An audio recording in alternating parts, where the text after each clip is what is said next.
जय हरी मंडळी, मी आशिष मगर स्वागत आहे तुमचं एटीएम गुरु या युट्यूब चॅनलवर। आणि सध्या महाराष्ट्रामध्ये फक्त आणि फक्त ज्या बिनकामाच्या गोष्टी आहेत त्यांना महत्त्व देण्याचं काम चालू आहे। बाकी शेतकरी, वारकरी, कामकरी, कष्टकरी, मजूरदार, महिला, मुली, विद्यार्थी सगळे विषय गौण आहेत। विषय एकच महत्त्वाचा आहे की कोणाला काय बोलायचं, बस संपला विषय। सध्या ह्या माननीय सन्माननीय आमदार ताई आहेत आपल्या मनीषा कायंदे ताई, तर ह्या असं म्हणल्या की वारकरी जे आहेत, म्हणजे सध्या आता वारी चालू आहे पंढरपूरची, तुम्हाला माहित आहे उद्या एकादशी आहे, तर त्या आपण मोठी एकादशी म्हणतो। आणि महाराष्ट्रातल्या जवळपास सगळ्या जाती धर्मातली सगळी लोक ही विठ्ठलाची भक्त आहेत, कारण विठ्ठल हा समतेचा देवता मानला जातो, विठ्ठल हा सगळ्यांची माऊली मानला जातो आणि आईकडे आपली सगळी लेकरं सारखी असतात।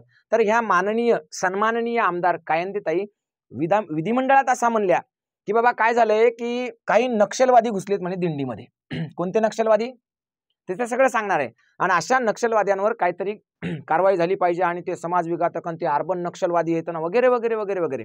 तर दिंडीमध्ये खरंच वारकरी आहेत की नक्षलवादी आहेत, म्हणजे वारकऱ्यांना हिनवण्याचा हा प्रकार आहे का, याच्यात काय काय काय काय नाही ते सगळं मी तुम्हाला अगदी पद्धतशीर सांगणार आहे। सगळ्यात महत्त्वाचं म्हणजे ह्या जे बाई विधानसभेत त्या बोलल्या ते पण सांगणार, आणि त्याच्यानंतर यांनी कशा पद्धतीनं वारकऱ्यांच्या विचारांना मुठमाती दिली, वारकऱ्यांचा विचार, संतांचा, महात्मांचा जो विचार आहे त्या विचारांचाच डायरेक्ट खून करून टाकलेला आहे, ते पण तुम्हाला दाखवणार आहे। आणि या बाईंना, सन्माननीय ताईंना, त्यांच्याच भाषेमध्ये परफेक्ट असं उत्तर देणार आहे आपण, ते पण संतांचे सगळे अभंग घेऊन, है की नाही, अगदी पद्धतशीररित्या।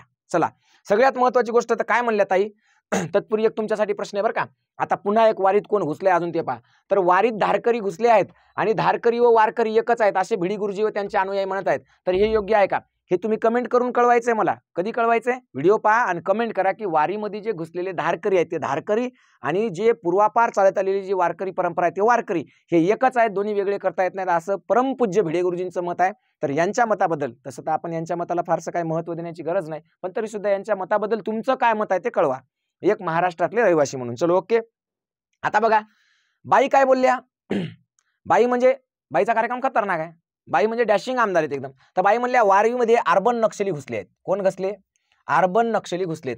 संविधान दिंडी, पर्यावरण वारी, लोकायत वारी हे सगळं हिंदू धर्मावरचं आक्रमण आहे म्हणे। आता मुळात ही जी वारी आहे ती वारकऱ्यांची आहे। आतापर्यंत या वारीला म्हणजे हे सगळे जे आहेत हे सगळे हिंदूच आहेत असं काही आहे का? जाती धर्म काय तसे त्या वारीमध्ये काय मानलं जातं का की हे फक्त हिंदू सोडून, म्हणजे वा काही जैन व्यक्ती गेले तर चालत नाही का, किंवा मग काही म्हणजे शीख धर्मीय गेले चालत नाही का, बौद्ध धर्मीय गेले चालत नाही का, म्हणजे असे वेगवेगळ्या धर्मातले कोणीच वारीमध्ये नसतं का, कोणीच विठ्ठलाचे भक्त नाहीत का, अशा वेगवेगळ्या गोष्टी आहेत। आता मुळात हे फक्त हिंदू धर्माची आहे की सर्व बहुजनांची वारी आहे का, याच्यामध्ये कोण कोण आहे, काय काय नाही, आणि मग जातीभेद करावा नाही करावा, सगळ्याला सगळी उत्तरं देणार। पण सगळ्यात महत्त्वाचं म्हणजे काय, तर मनीषा ताई कायंदे अशा म्हणल्या की संविधान घेऊन लोक काही त्या दिंडीमध्ये गेले, आणि संविधान घेऊन जाणारे जे आहेत ते अर्बन नक्सली आहेत, यांच्यावर कठोर कारवाई व्हायला पाहिजे। काही लोक पर्यावरणाचे तिथं देखावे सादर करत आहेत की पर्यावरण वाचवा, झाडे लावा, झाडे जगवा, तर ते अर्बन नक्सल आहेत। आता आमच्या माता माऊलीच्या डोक्यावर समजा तुळस दिसली, तुळशीचं वृंदावन घेऊन जातात, त्याच्यामध्ये तुळशीचं झाड असते, तर त्यांनाही कदाचित अर्बन नक्षल म्हणून आता अटक करतील की काय, त्यांच्यावर गुन्हे दाखल करतील की काय, असा एक मोठा प्रश्न निर्माण झाला। तर तुळशीचं जे घेऊन जातात त्याच्यातून कशाचा म्हणजे नेमका काय काय याच्यातून काय संदेश काय जातो हे बहुधा कायंदे ताईंना माहीत नसावं। मी सांगतो त्यांना सगळं, संतांचे अभंग सांगतो, सगळं सांगतो, पण कायंदे ताईंच्या मागणीवर लगेच आपले माननीय सन्माननीय उपमुख्यमंत्री जे माजी मुख्यमंत्री होते, आता त्याचं डिमोशन झालं, उपमुख्यमंत्री आहेत, तर ते म्हणले हे समाजाला घातक आहे। काय समाजाला घातक आहे? पर्यावरण दिंडी काढणं समाजाला घातक आहे, संविधान डोक्यावर घेणं घातक आहे, किंवा संविधान घेऊन असं हिंडणं घातक आहे, त्याचबरोबर अशा वेगवेगळ्या जे काही त्या दिंडीमध्ये जे काही देखावे बिखावे सादर करणं आहे हे समाजाला घातक आहे, आणि गृह विभागामार्फत त्यांच्यावर लवकरच कारवाई करण्यात येणार आहे, असं माननीय एकनाथजी शिंदे साहेब म्हणले। तर आता काय काय घातक आहे, कसं कसं आहे, संत काय म्हणले, महंत काय म्हणले, सगळं आपण पाहूयात पद्धतशीररित्या। पहा, संविधान दिंडी काढली, याच्यावर आक्षेप आहे। आता संविधानामध्ये काय दिलेलं आहे? संविधानामध्ये आहे न्याय, स्वातंत्र्य, समता आणि बंधुता, ह्या चार गोष्टी महत्वाच्या आहेत संविधानामध्ये, ठीक आहे। न्याय, स्वातंत्र्य, समता आणि बंधुता। मग आता न्याय म्हणजे काय हो? आता ताईला सांगायचं मला, ते कायंदे ताई, ओ कायंदे ताई थोडं लक्ष द्या, संत तुकाराम महाराज येते है की नाही, वारकरी संप्रदायातले, तुका झाला शे कळस, वारकरी संप्रदायाचा कळस म्हणजे कोण आहेत, तर ते तुकाराम महाराज।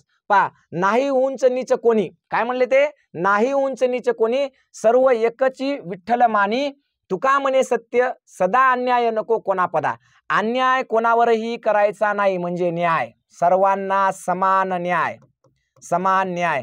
तुम्ही जे म्हणले की संविधान डोक्यावर घेऊन जाणारे अर्बन नक्षलवादी आहेत किंवा पर्यावरणवादी जे त्या याच्यामध्ये घुसले दिंडीमध्ये ते नक्षलवादी आहेत, तुम्ही कोण ठरवणार?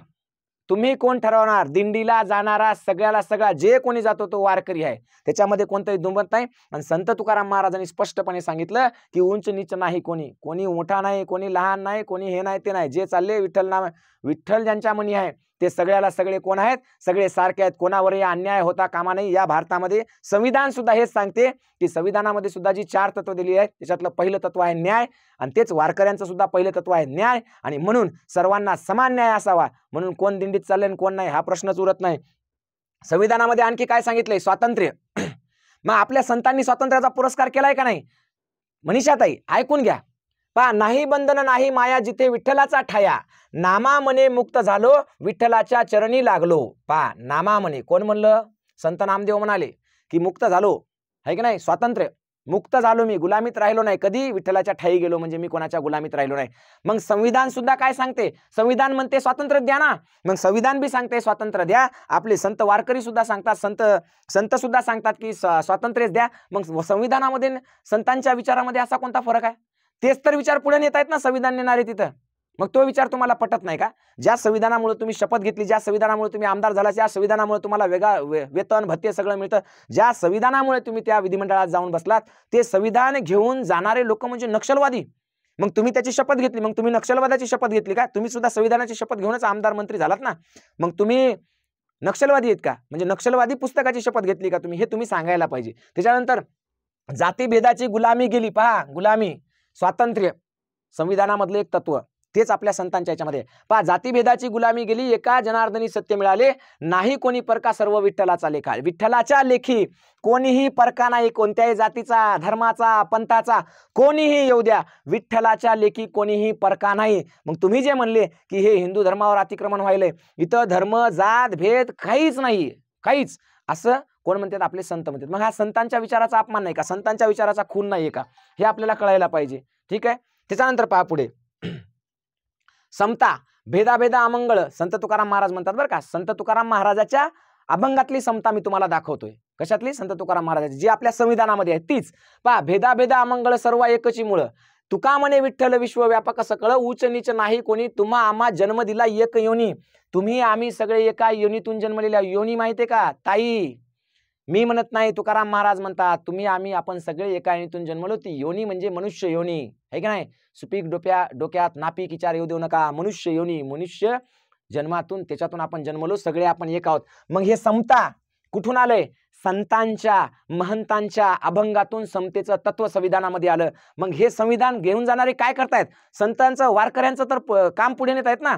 जे संतांनी सांगितलं न्याय, स्वातंत्र्य, समता, तेच पुढे नेत आहेत ना. आणि बंधुता, बंधुता पण दाखवतो तुम्हाला. संत संप्रदाय, संतांच्या साहित्यामध्ये बंधुता दाखवतो. बा, नाही भेद कोणाशी, नाही द्वेष कोणाशी, विठ्ठल माझा सखा सदा. कोणाशीही भेद नाही, कोणाचाही द्वेष नाही, असा आमचा विठ्ठल सखा. काय? विठ्ठल माझा सखा सदा. सगळ्यांशी विठ्ठल सारखाच आहे, सखा आहे सगळ्यांचा, सगळ्यांचा मित्र आहे, माऊली आहे सगळ्यांची. त्याच्यामध्ये कोणताही त्याचा भेदभाव नाही. मग कशाचा आहे? संतांच्या, वारकरी संप्रदायातील संतांचं हे साहित्य आहे, त्याच साहित्याचा सार संविधानामध्ये आहे. एवढी तरी अक्कल पाहिजे आपल्याला आपण बोलताना. एक रूप सर्वांशी प्रेमळ तो विश्वासी, नाही अन्यायाचा तो बापुडा, कोणावरही अन्याय होऊ देणारा नाही, असा तो बंधू आहे सगळ्यांचा. मग अशा पद्धतीने सगळं सगळं सगळं काही त्यांनी सांगितलं. आता याच्यावर काय करणार म्हणे? तर पहा, पर्यावरणाच्या बाबतीत, आता पर्यावरणवाले लोक घुसले आणि त्यांनी तिथं काही कीर्तन बिर्तन केले किंवा त्यांनी काहीतरी तिथं रस्त्यावरचे ते नाटकं वगैरे केली, तर ते सुद्धा म्हणे अर्बन नक्षलवादी, म्हणजे पर्यावरण वाचवणारे अर्बन नक्षलवादी. मग पर्यावरण तोडू हे सगळे रस्ते बिस्ते बनवणारे, झाडं तोडू ते मात्र कोण आहेत? चांगले लोक आहेत, नाही का? म्हणजे रस्त्यांसाठी डोंगराच्या डोंगर पोखरून काढले, ते चांगले लोक आहेत. रस्त्यांसाठी सुपीक जमिनीची माती केली, ते चांगले लोक आहेत. मग पर्यावरणवादी कोण आहेत? तर ते अर्बन नक्षलवादी आहेत. म्हणजे पर्यावरण वाचवा म्हणू नका, डोक्यावर तुळस घेऊन जाऊ नका, तिथं तुम्ही पर्यावरणाचा संदेश देसाल. संत तुकाराम काय म्हणले पर्यावरणाच्या बाबतीत? वृक्षवल्ली आम्हा सोयरे. वृक्ष आणि वेली कोण आहेत आमच्यासाठी? कोण आहेत? आमच्यासाठी सोयरे आहेत, जीवाभावाचे आहेत, जीवाभावाचे आहेत. मग जर असं असेल आणि त्या वारीमध्ये जर कोणी पर्यावरणासाठी एखादं नाटक, एखाद्या रस्त्यावर काही खेळ केला असेल किंवा पर्यावरणाचं महत्त्व समजून सांगितलं असेल, तर ते नक्षलवादी कसे झाले हो? कळायला काय मार्ग आहे? नाही. पहा, स्वच्छता, त्याच्यानंतर पर्यावरणातला आणखी एक महत्वाचा, स्वच्छता हीच खरे भक्ती, नाही गंध विठ्ठलाला सखे. म्हणजे स्वच्छता ही सगळ्यात मोठी भक्ती आहे. काय आहे? भक्ती. आणि तुम्ही म्हणता पर्यावरणवादी त्याच्यात घुसले. आता आपले संत महात्मे तर तेच सांगायले तर की स्वच्छता ही खरी भक्ती आहे. मग आता स्वच्छता करणारे आतंक म्हणजे नक्षलवादी कसं काय हो? म्हणजे भक्ती नाही का ती? काय म्हणायचं तुम्हाला? कायंदेताई, तुमचं ज्ञान खूप अल्प आहे. कोणीतरी लिहून दिलं चिठोऱ्यावर, तुम्ही काय ते अर्बन नक्षलवाद आणि ते महत्वाच्या मुद्द्यावर बोला ना. वारी आहे, वारीला वारकरी ज्या पद्धतीने जातात त्या पद्धतीने जाऊ द्या, दर्शन घेऊ द्या, वापस येऊ द्या. काय चालवलं तुम्ही? ज्या गोष्टीवर बोलायचं त्या गोष्टीवर बोला ना. तुम्हाला त्याच्यासाठी निवडून कशासाठी दिलंय तुम्हाला? ज्या गोष्टीसाठी तुम्ही ज्या रंजल्या गांजल्या लोकांसाठी काम करायचं त्याच्यावर काम करा, त्याच्यावर बोला. तुम्ही तुमचा त्या विधिमंडळातला एक एक मिनिट काय खर्चून येतो याचा हिशोब मी एखाद्या दिवशी दिला तर कोमात जाताल सगळे, हे की नाही? तर त्याच्यामुळे त्याच्यावर महत्वाचं बोला. लोकांना नावबोटं ठेवता, वारीमध्ये गेलेल्या लोकांना नावबोटं ठेवता म्हणजे वारीला बदनाम करायचंय का? आता खरं तर बदनामी तुम्ही करताय. संत साहित्याची बदनामी, या संविधानाची बदनामी, या पर्यावरणाची बदनामी, सगळी बदनामी तुम्ही चालवली. लोकांना म्हणता अर्बन नक्षलवादी. जरासं भान असलं पाहिजे आपल्याला संत विचाराचं, आहे की नाही? पहा, गाडगे म्हणे मन शुद्ध करा, गाव स्वच्छ ठेवा. काय म्हणले? गाव स्वच्छ ठेवा. मग हे पर्यावरणातलं नाही का स्वच्छता? वृक्ष लावणे, वृक्षवल्ली, आमासवरे पर्यावरणाशी संबंधित येत नाही का? मग पर्यावरणवादी लोक दिंडीत गेले तर ते नक्षलवादी कसे झाले? असे एक नाही अनेक प्रश्न आहेत भाऊ सध्या महाराष्ट्रामध्ये. पण लोकांना काय बोलावं, कशाशी काय खावं हेच कळत नाही. अक्कल नसल्यासारखं आपण कशासाठी निवडून गेलोत हेच विसरून गेलेत. आपण लोकांना काय देणार आहोत हे विसरून गेलेत. जनतेचा पैसा दनादन खायचा, करोडो रुपये, हजारो रुपये लाटायचे आणि फालतूच्या गोष्टीवर बोलायचं, ज्या गोष्टीमुळे इथल्या संविधानाचा अपमान होतो, ज्या गोष्टीमुळे इथल्या संत साहित्याचा अपमान होतो, ज्या गोष्टीमुळे वारकरी संप्रदायाचा अपमान होतो. असे अपमान करणारे वक्तव्य ह्या जर आमदार करत असतील तर यांना जनाची नाही मनाची थोडीफार तरी काय वाटली पाहिजे. कमीत कमी बोलताना तर विचार केला पाहिजे. बरं, एवढंच नाही, याच्यावर सुद्धा काय माहिती आहे का? कार्यवाही कुणावर करणार? शिंदे साहेब म्हणले कारवाई कोणावर? संविधान मानणाऱ्यांवर. संविधान दिंडीत घेऊन गेले, कारवाई. संविधान म्हणजे काय? म्हणजे काय आहे काय? असं काय हत्यार आहे काही? बंदूक पिस्तूल संविधान घेऊन गेले म्हणजे कारवाई करणार? काय त्याच्यामध्ये? संविधानामध्ये काय आहे? द्वेष पसरवण्यात येतो कोणाबद्दल? संविधानामध्ये काय आहे? तुम्ही आमदार, तुम्ही खासदार, मंत्री कशामुळे आहेत? कोणामुळे? तुम्ही निवडणुका कोणामुळे लढल्या? तुम्ही या पदावर कोणामुळे पोहोचले? त्याच्यामुळे हे संविधानामुळे, हे की नाही? आणि तेच जर संविधान घेऊन जाणाऱ्यावर तुम्ही कारवाई करत असाल तर हा संविधानाचा अपमान नाही म्हणता येणार का? याच्यापेक्षा मोठं काय? संविधान दिंडी काढणाऱ्यांवर जर कारवाई होत असेल या देशामध्ये तर या देशामध्ये संविधानाची किंमत काय? त्या संविधानाचं महत्व काय? त्या संविधानाचा हा अपमान नाही का? हे कोण सहन करेल? हे कोणीही सहन करणार नाही. म्हणून संविधान दिंडी काढणाऱ्यावर तुम्ही खरंच कारवाई करणार आहात काय तुम्ही स्पष्ट केलं पाहिजे. आणि पर्यावरणवाद्यांवर म्हणजे पर्यावरण वाचवायचं नाही का? हा एक महत्वाचा प्रश्न आहे. असे एक नाही अनेक प्रश्न निर्माण होतात तुमच्या बोलण्यातून. तारतम्य उरलं नाही, सगळं सुटलंय. जय गुजरात म्हणले, चल द्या गुजरात्याप्रमाणे सगळं कार्यक्रम चालू द्या, काय हरकत नाही, आमचं काही म्हणणं नाही. पण इथला वारकरी संप्रदाय, इथला मराठी माणूस ही दंडेलशाही दडेपशाही कधी सहन करणार नाही. आणि बोलताना विचारपूर्वक बोलावं एवढी तुम्हाला कळकळीची विनंती. तुम्ही सरकार आहेत, तुम्ही मायबाप आहेत, तुम्ही आम्हाला समजून घेतलं पाहिजे. आमच्या भावनांशी असं खेळू नका आणि आम्हाला या स्टेजवर आणू नका की तुम्हाला उघडं पाडावं लागेल. ठीक आहे? झाकली मूठ 1.25 लाखाची राहू द्या, तुम्ही कसे गेले काय केले आम्हाला त्याच्यावर काही घेणं नाही. पण या जनतेसाठी काम करा. तुमच्याकडून भरपूर अपेक्षा आहे शिंदे साहेब. त्याच्यामुळे तुमचे मंत्री संत्री किंवा हे जे तुमचे आमदार खासदार त्यांना जर असा आवर घालावा अशी तुम्हाला कळकळीची विनंती आहे. आणि सगळ्यात महत्त्वाचं म्हणजे बघा, ज्ञानदान 2 प्रकारचं असतं. हा वसा आपण सुद्धा चालवतो. नुसतं बोलून भागत नाही तर काहीतरी केलं पाहिजे. म्हणून आपण या महाराष्ट्रातल्या तमाम लेकरांना ज्यांच्याकडे पैसे आदले नाहीत अशा सगळ्या लेकरांसाठी, ज्यांच्याकडे पैसा हा शिक्षणातला अडथळा ठरतो अशा लेकरांसाठी आपल्याकडे वेगवेगळ्या बॅचेस आहेत. एक आपल्याकडे रेकॉर्डेड बॅच आहे. एटीएम गुरु एज्युकेशन नावाचा आपला ॲप आहे. एटीएम गुरु एज्युकेशन. एटीएम गुरु एज्युकेशन याच्यामध्ये एक बॅच आहे गोरगरीब विद्यार्थ्यांसाठी नवोदय आणि स्कॉलरशिपची. ती अत्यंत म्हणजे फ्री आहे, फ्री. त्याच्यामध्ये 365+ व्हिडिओ आहे. रेकॉर्डेड बॅच आहे. कितीही पहा, कोणत्याही वेळी पहा, काही बंधनं नाहीत. तर ती बॅच तुम्हाला घ्यायची असेल फ्रीवाली तर तुम्ही फ्रीवाली बॅच घेऊ शकता. कशावर? एटीएम गुरु एज्युकेशन नावाच्या ॲपवर जाऊन. आतापर्यंत 12,000 पेक्षा अधिक मुलांनी फ्रीवाली बॅच घेतलेली आहे. 12,000+ जास्त मुलांनी. तिला एक 10-20 रुपये काय खर्च असेल तर तो त्या ॲपचा आहे. म्हणजे इंटरनेट चार्जेस वगैरे आहेत, बाकी काही नाही. त्याच्यानंतर ज्याला कोणाला लाईव्ह बॅचमध्ये जॉईन व्हायचं असेल तर लाईव्ह बॅच सुद्धा 15 जूनला सुरू झालेली आहे महाराष्ट्रातली नवोदय आणि स्कॉलरशिपसाठीची. त्याचबरोबर इंग्रजी व्याकरण अत्यंत सुंदररित्या शिकवतात खलसे सर. फक्त 500 रुपयामध्ये बॅच आहे. संपूर्ण बॅच 500 रुपयामध्ये इंग्रजी व्याकरणाची अगदी 5वी पासून तर 12वी पर्यंत सगळ्यांना कामी पडणारी. त्याचबरोबर इंग्लिश मिडियमची सुद्धा बॅच आहे. अंकित मिश्रा सरांची आणि अंकिता मिश्रा मॅडमची. त्याचबरोबर मोबाईलचं व्यसन वगैरे कोणाला लागलं असं भरपूर आहे आपल्याकडे. तर तुम्ही एटीएम गुरु एज्युकेशन हे ॲप डाउनलोड करून घ्या आणि व्हिडिओ आवडला असेल तर प्रत्येकाकडे पाठवा. एवढीच तुम्हाला विनंती करतो आणि थांबतो. जय हिंद, जय महाराष्ट्र.